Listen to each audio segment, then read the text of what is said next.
전세 대출 줄인다는데 앞으로 집값 어떻게 될까라는 주제를 가지고 한번 이야기해 보겠습니다. 최근에 이제 이재명 대통령이 이런 얘기를 하셨죠. 6억 규제는 맛보기다. 이제 전세 대출도 DSR 검토한다. 이런 얘기를 하면서 여러 가지, 물론 이제 맛보기란 얘기만 했고 전세 대출 검토는 이제 안 했지만 더 강력한 대책이 많이 있다라는 얘기를 한 게 있죠. 그러다 보니까 지금 이 시장에서는 이번 그 627 대출 규제로 끝나는 게 아니다. 조만간 또 나온다라고 하면서 계속 얘기들이 지금 나오고 있는데, 그러다 보니 요즘에 무슨 밭 해가지고 카톡으로 막 찌라시 막 돌고 있죠. 그러면서 여러 버전이 돌고 있는데 그 중에는 진짜 말도 안 되는 것들도 많습니다. 무슨 보유세를 3%, 2%, 1% 하겠다 이런 것도 있고, 과거에 했던 것들 막 짜깁기 해가지고 막 가져온 것도 있고, 문재인 정부 때 했던 것들 그냥 대충 묶어가지고 막 하는 분들도 많은데 그냥 이런 것들을 지금 무시하셔야 됩니다. 현재 버전은. 자, 근데 이래나 저래나 얘기가 계속 나오고 있는, 소위 말하는 군불을 떼고 있는 게 있거든요. 군불. 그게 뭐냐면 바로 전세 대출에 대한 규제를 하겠다는 겁니다. 이 전세자금 대출이 집값 버블을 키웠다는 주장이 과거부터 있어 왔고요. 그리고 이제 민주당, 현 여당 내에서도 이런 얘기들이 지속적으로 얘기가 나오고 있습니다. 그러니까 전세 대출이 시장을 교란한다. 이렇게 해석하시기도 하지만 더 정확하게 얘기하면요. 주담대를 아무리 규제를 해도 전세자금 대출을 규제하지 못하면 시장의 유동성이 계속 공급이 됩니다. 그럼 어떻게 되냐? 정부 입장에서는, 저는 이제 철저하게 정부 입장으로 얘기를 하는 겁니다. 지금. 자, 그럼 내가 정부예요. 그럼 나는 이 집값을 좀 통제하고 싶어요. 그럼 통제하려면 뭘 해야 되냐? 공급을 많이 늘려가지고 이 지역의 물량을 폭탄을 투하하면 됩니다. 지금 대구, 송도 이런 데 있죠? 송도, 대구 같은 데 보시면요. 공급이 너무 많으니까 집값이 오르긴커녕 막 쭉 빠져요. 지방의 소도시들 보면요. 공급 많은 동네들은 집값이 쭉 빠집니다. 그러니까 공급이 집값을 잡는다는 거는 이미 우리가 증명을 다 했고, 이건 경제학의 원론에 나오는 얘기입니다. 공급만 많이 하면 집값은 빠지거든요. 근데 문제가 뭐냐? 서울은 공급할 땅이 부족하잖아요. 그러니까 재건축, 재개발밖에 안 남았는데, 재개발, 재건축을 하려니까 이제 이권 다툼도 있고 정치적인 이런 해석들이 좀 다르기 때문에 여기서 이제 막혀 있는 것 뿐이죠. 사실 그냥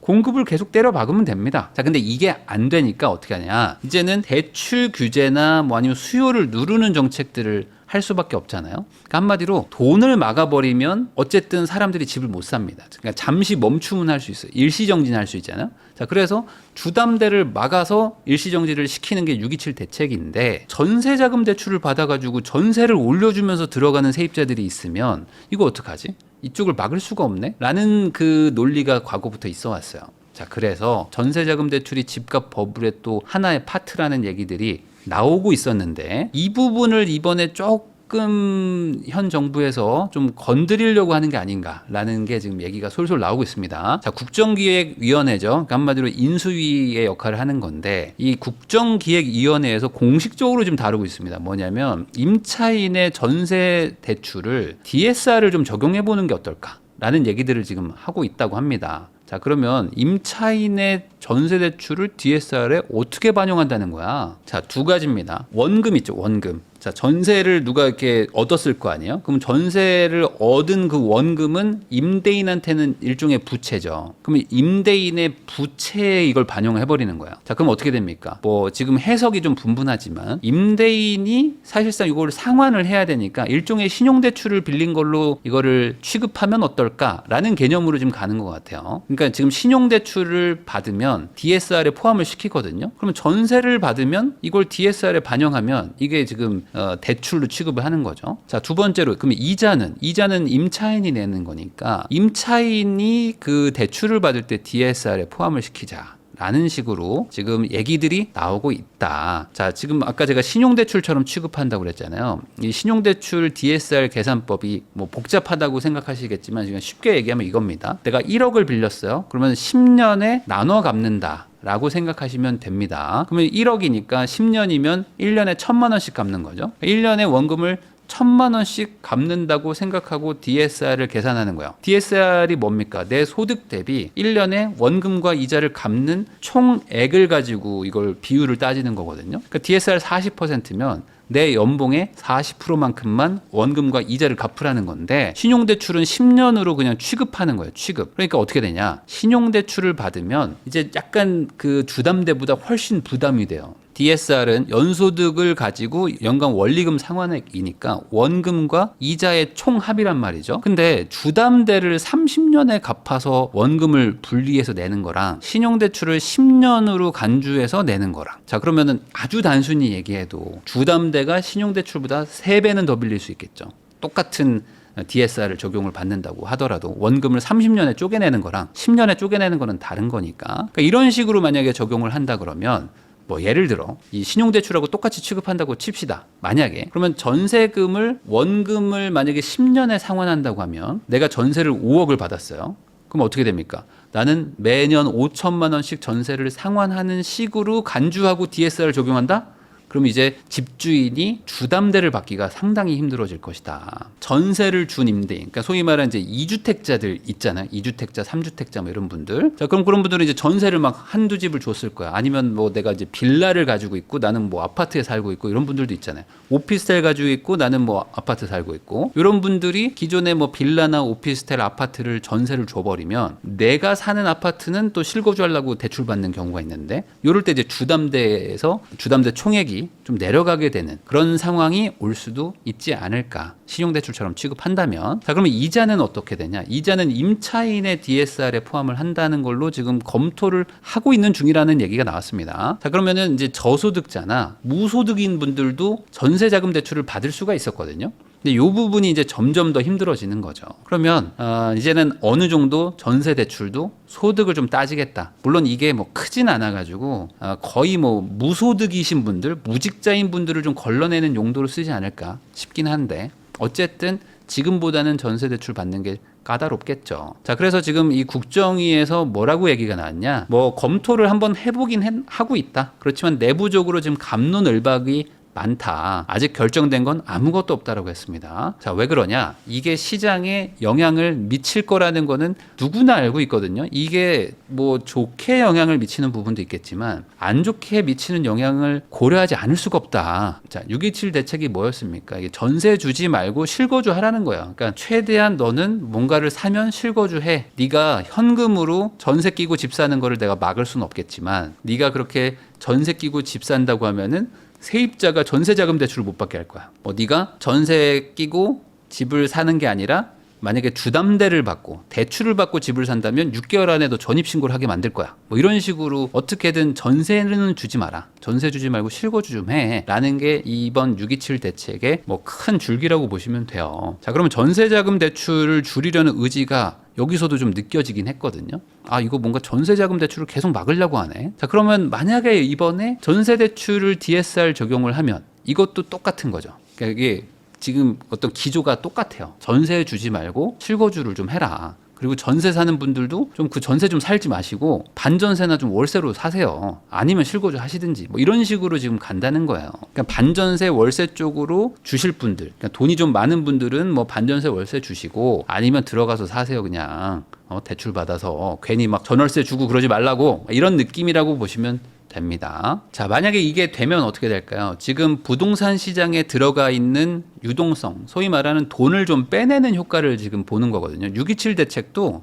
돈이 들어가는 걸 지금 막은 겁니다. 막고 있는 돈들도 조금씩 빼는 그런 정책이라고 보시면 돼요. 왜냐면 지금 뭐 고소득자들이 뭐 대출 10억, 막 15억씩 빌려가지고 집 사고 막 했잖아요. 20억 빌려서 집 사는 사람도 있었고 그런 사람들 보고 6억으로 딱 막아놓으니까 당장은 뭐 6억과 20억의 차이, 14억만큼의 자금이 부동산 시장으로 덜 들어갈 거 아닙니까? 그러면 그 유동성을 빼내는 효과가 나는 거죠. 자, 그리고 이제 전세 쪽에서도 유동성을 이제 빼내는 효과가 일어나니 이래저래 들어가 있는 돈을 좀 끄집어낸다라고 보시면 되는데, 자, 유동성을 빼내는 게 이 집값을 그러면 낮추려는 거냐? 그건 아니겠죠. 왜냐하면 유동성을 미리 뺄 수밖에 없어요. 왜냐? 앞으로 돈을 더 풀 거거든요. 지금 이제 추경이고 뭐 금리 인하고 이제 계속 합니다. 그러면 이래나 저래나 사람들이 돈을 벌어가지고 또 부동산으로 안 갈 수가 없잖아요. 뭐 주식으로도 가고 코인으로도 가고 사업도 하고 뭐 기업은 이제 설비 투자도 하고 부동산도 사고 합니다. 그럼 이래저래 돈을 벌면은 뭐 여기 들어가니까 미리 돈이 들어올 걸 감안해서 빼놓는 거죠. 미리 눌러놓는 겁니다.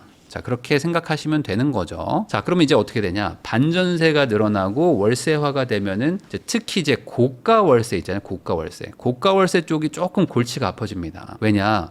잠깐만. 나는 원래 전세를 뭐 15억짜리 주고 있었어요. 15억짜리. 근데 이게 뭐 내려간다 치는 거예요. 그러면 이게 전세가 내려가는 게 아니라 전세가 내려간 만큼 월세가 올라가는 반전세로 바뀔 거잖아요. 그러면 반전세 받으면 상관없나? 이게 아닙니다. 우리나라는 지금 2천만 원 넘어가는 월세를 막 받잖아요. 그럼 이게 종합소득세에 막 포함돼 버려요. 그러면 기본적으로 고가 월세를 받을 수 있는 좋은 집을 가지고 있는 분들 있잖아요. 이런 분들은 고가 월세를 받는 순간 종소세에 합쳐지면 그냥 세금 40% 50% 맞습니다. 그러면은 월세 올려봐야 의미가 없어. 세금으로 이제 한 반 날아간단 말이에요. 자, 그러면 이게 정부가 바라는 방향일 수도 있겠죠. 왜냐? 가만히 있어도 종소세로 막 돈이 들어오네? 그러면 괜찮은 거잖아요. 아니, 원래 전세 줄 때는 이 전세도 간주 임대료라고 해가지고 뭐 이래저래 막 할인율을 막 적용해서 많이 못 걷었거든요. 전세 주는 사람한테 세금을 못 걷었는데 월세로 가면 이제 빼박 무조건 걷는 거예요, 이거는. 그러니까 나쁘지 않은데 반전세로 가는 거? 이런 마음으로 할 수도 있습니다. 이게 여기다가 이제 종소세로 들어가면서 뭐 이래저래 막 덕지덕지 막 붙어요. 그러니까 이래저래 그 고가 주택을 반전세나 월세로 돌리는 것도 좀 부담이 된다. 자, 그러면 이제 어떻게 됩니까? 고가 1주택자거나 뭐 고가 다주택자 이런 분들은 뭐 아이한테 막 증여도 하고 그리고 이제 뭐 아니면 1주택으로 막 가고 막 하겠죠. 자, 그러면 이제 그 동네에 그나마 전세 주고 뭐 월세 주고 했던 분들, 이런 분들 입장에서는 지금 이제 높은 보증금을 맞추기가 점점 힘들어지니까 여기서 이제 유동성, 풍선에서 바람을 계속 빼니까 높은 보증금을 맞추기가 조금씩 힘들어지겠죠. 그럼 어떻게 됩니까? 반전세로 바뀌고, 반전세로 갔더니 종합소득세를 내야 되네? 그럼 어떻게 이거?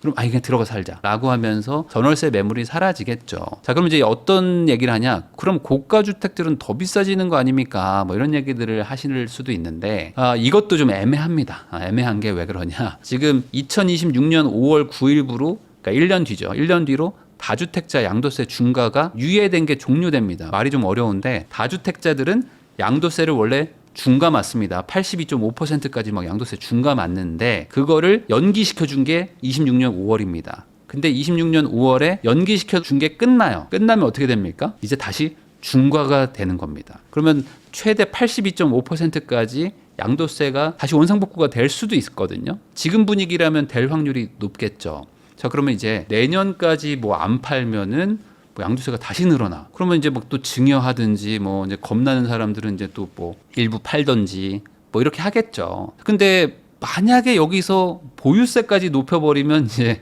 옛날 문재인 정부 때 하던 거가 다시 복구가 되는 거니까 지금 아마 좀 고민이신 분들도 좀 있을 거예요. 이걸 월세로 돌리기도 뭐하고 전세로 돌릴 수도 없고 이거 어떡하지? 전세금 빼주면서 그냥 계속 전세로 그냥 둬야 되나? 뭐 이런 생각하실 수도 있고 좀 복잡해지는 거죠. 자, 이제 국토부 장관이 이제 인선이 됐습니다. 그래서 이분이 이제 뭘 얘기했냐? 이제 국회의원인데 이제 국토부 장관으로 가신 거예요. 자, 보유세나 뭐 세금 문제 같은 것들은 조세 당국하고 협의를 할 것이다. 뭐 국토부 장관의 소관이라고 말하기는 좀 애매한 부분도 있습니다. 세금 부분은 물론 이제 같이 협의를 하시겠지만 보유세나 이런 것들은 조세 당국과 협의한다. 자, 이 말이 어떻게 느껴지십니까? 그러면 예를 들어 조세 당국이 뭐 세금을 좀 늘리자고 하면은 뭐 괜찮을 수 있겠는데 뭐 이렇게 반응한 거잖아요. 난 절대 안 돼. 뭐 이건 아니잖아요, 지금. 난 절대 안 돼. 나 반대한다. 이런 건 아니잖아요. 자, 그러니까 이제 좀 불안해지는 요소들도 생기는 거죠. 자, 거기다가 아까 말한 대로 전세자금 대출 상한액을 낮출 가능성이 있을 수도 있습니다. 있을 수도. 특히 이제 최근에 얘기 나오는 게 뭐냐면 전세자금 대출은 5억까지 해주는데 이걸 이제 3억으로 낮출 수도 있다라는 찌라시가 막 돌고 있어요. 그러면 이걸 낮추게 되면 반전세 전환이 조금 더 가속화가 되는 거겠죠. 그럼 이게 과연 찌라시인가 아니면 진짜 할 수도 있을까? 저는 할 확률도 조금은 있다. 많진 않지만 조금은 있다고 봅니다. 왜 그러냐면 지금 뭐 대출 규제 직격탄 해가지고 서울 아파트 전세가가 급락한다. 이게 특정 지역의 특정 단지만 이러고 있는데 지금 입주장인 신축 아파트의 그 소유권 이전을 할 때 전세를 끼고 사는, 그러니까 말 그대로 잔금을 전세로 내는 걸 막아버렸잖아요. 그러니까 이분들은 지금 완전히 갑자기 날벼락을 맞은 거예요. 아니 내가 분양받을 때는 전세 끼고 잔금 치르는 게 다 됐는데 갑자기 소급 적용해가지고 이제 못하게 해버렸습니다. 입주장 며칠 전에. 그러니까 어떡하냐. 지금 뭐 전세를 빼주고 뭐 여유 있게 낮춰서 반전세로 돌릴 수 있는 분들, 이런 분들은 전세를 잘 맞추고 반전세로 맞추고 하지만 대부분 뭐 돈이 뭐 없는 분들이 많았을 거 아닙니까? 이거 청약받은 분들 대부분 다 무주택자인데 무주택자가 뭐 현금 뭐 2, 3억, 4, 5억이 많겠어요? 이미 여기에 잔금을 엄청나게 내고 있는데. 자, 그럼 이 사람들은 지금 1, 2억이 부족하잖아요. 그거 어떻게 하죠? 그러니까 뭐 답이 안 나오는 상황. 그러니까 막 전세를 낮춰서라도 빨리빨리 막 우선 맞춰야 되겠다. 더 떨어지기 전에. 막 이런 공포감에 전세가 막 내려가기도 합니다. 자, 그러면 잠깐만 대출 규제를 하니까 전세가 빠지네. 라는 거가 좀 매력적일 수 있다. 왜냐? 올해는 그래도 서울 아파트 입주량이 그나마 평년하고 비슷한 수준이었는데 내년에는 평년 수준의 30%로 줄어듭니다. 내년은 서울 아파트 입주량이 13,000호 정도 되나요? 만 세대 정도? 그 다음에 27년도 만 세대, 13,000세대밖에 안 돼요. 평균적으로 만 세대 초반이야. 그러니까 2년 연속으로 앞으로 평균의 30% 수준으로 입주가 됩니다. 그리고 이제 인천도 마찬가지고 경기도도 마찬가지고 전반적으로 평년 수준의 신축 준공 입주량의 절반으로 줄어들어요. 그러니까 지금 수도권 전역에 신축이 약 2년간 되게 부족해지거든요. 그럼 이럴 때는 전세 상승이 오게 되는데 그럼 이 전세 상승을 막아야 될 거 아닙니까? 정부 입장에서는. 그럼 뭘로 막냐?